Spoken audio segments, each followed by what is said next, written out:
High school buddies Chris Marshall and George Williams make this drive all the time.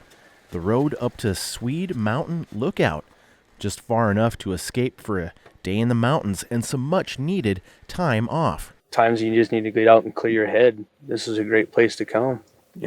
20 minutes you can be up here looking at this. Chris and George are hard rock miners and started their careers close to home. We've known each other for a long time, worked together for a long time. Probably the funnest work I ever had. I was just going to say that. But when Libby's last working mine shut down in 2015, they began a very long commute. I fly out to Alaska. I work for Hecla Greens Creek up in Alaska. 14 on, 14 off, but I'm only home for 12 days, 2 days of travel. Today, they're among the dozens of Northwest Montana miners who regularly travel to industrial gold mines in Alaska for work. The two men have wives, children, and grandchildren. Life would be better, they say, if Libby's mines opened back up. My life would change huge. I'd be home with my wife every day. We make a sacrifice to stay living here in Libby because we have the option to move, but we stay here in hopes that the mine here will open up and we can all come back home and go to work. Marshall is talking about the old Montanore mine just south of Libby. Work started here in the 1980s, but the mine never opened up.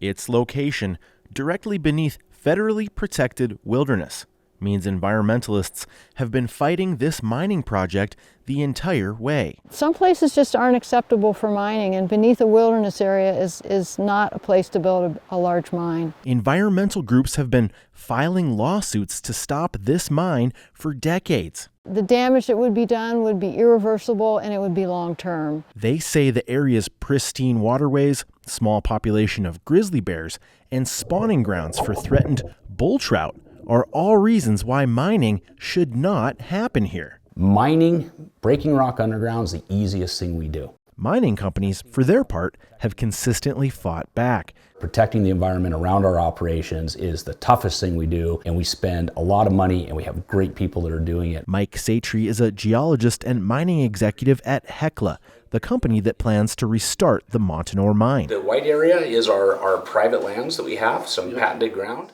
Hecla thinks there might be 183 million ounces of silver and 1.5 billion pounds of copper here. The value? More than $16 billion.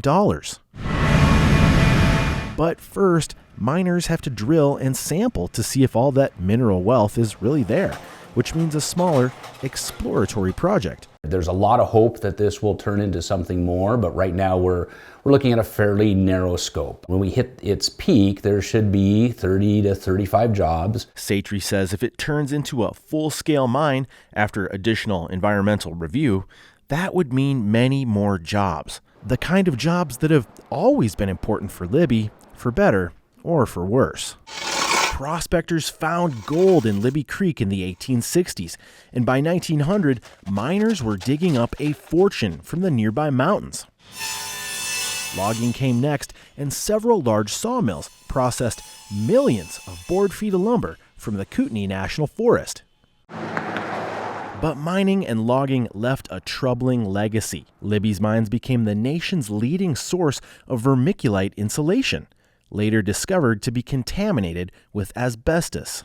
Thousands of people here developed asbestos-related lung disease, and hundreds died.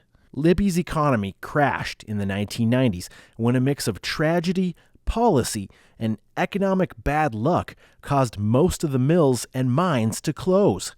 Within a year, more than 800 people were out of work. But a lot can change over 30 years, including a national shift in power to the Republican Party, whose leaders believe mining is critical to the economy and national security.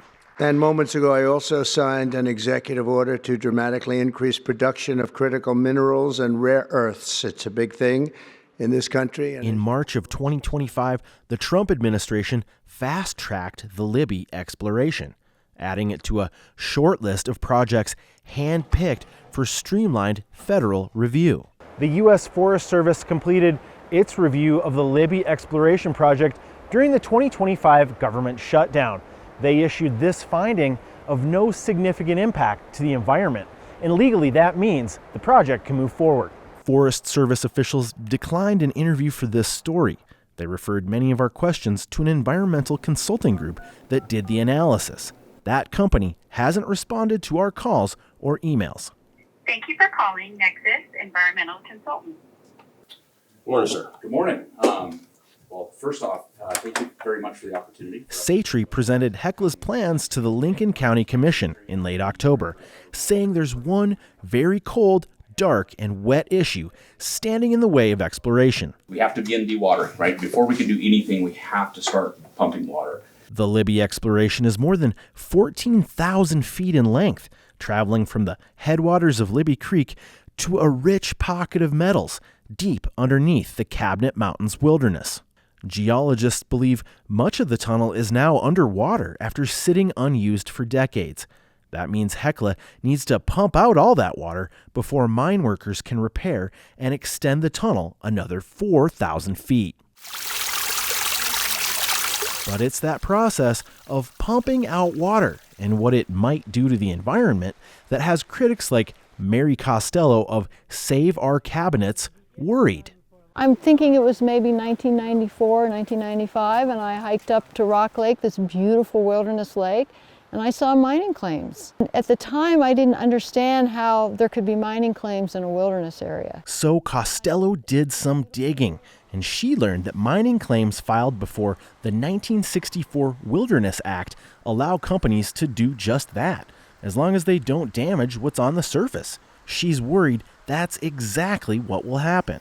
That water that normally feeds lakes like Rock Lake will end up flowing away from Rock Lake, and over time, this lake could become dewatered. Costello says she's concerned that drilling underneath the mountains will essentially pull the plug on the area's pristine lakes and streams. The Forest Service says that outcome is very unlikely, and the Libby exploration would cause no change in groundwater levels. But Costello says Hecla just can't be trusted. The mining company is going to tell you that everything's going to be fine, that they've studied everything carefully, that they've put all these mitigation measures in place. Nothing bad is ever going to happen. But the history of mining and the history of the mining company tells a completely different story. Hecla has been fined hundreds of thousands of dollars by the U.S. and Canada over the last 3 years, accused of violating both the Clean Water Act and hazardous waste laws. Hecla has paid those fines and agreed to clean up efforts. Silver is an interesting metal because it has both industrial. What's more, the company's former CEO was accused of being a bad actor by the Bullock administration after failing to clean up mining waste near the Fort Belknap Reservation in the 90s, something Hecla has been trying to move past. The allegations were after our former CEO related to some of his prior activities in Montana. So this was never a Hecla issue. This was an individual issue. And so historically here and in this process, the focus has been on endangered species. It's been on the grizzly bear and the bull trout, and then it's been concerns about the water itself. There is no significant impact from our limited scope of operations, and we were able to proceed. The environmental assessment doesn't leave me or any objective reader significant confidence this mine's not going to have dire impacts to the lakes and ecosystems in the Cabinet Mountains. Shiloh Hernandez is a senior attorney for Earth Justice, a law firm dedicated to protecting the environment. He says the Forest Service rushed its approval of the Libby exploration and ignored scientists, including a University of Montana professor who raised questions. There is, quote-unquote, large uncertainty about whether or not this operation will affect waters on the surface in the Cabinet Mountains. That's technical jargon for there are serious concerns here. The writing was very clear. They wanted to move this forward fast. Hernandez says if the science isn't in agreement and the government moved too fast, Earth Justice could sue the Forest Service and put the project back on hold. Mining is huge for this town. It'll bring industry back to this town. It'll bring jobs. Chris Marshall and George Williams say modern miners work to prevent mining waste and environmental disasters because their way of life depends on it. Why would you want to destroy any of this? I mean, it's beautiful. It's God's creation. We love it here. We want to keep it this way. But for Mary Costello, who has fought against this mine for decades, the stakes are just too high, the wilderness too valuable to risk.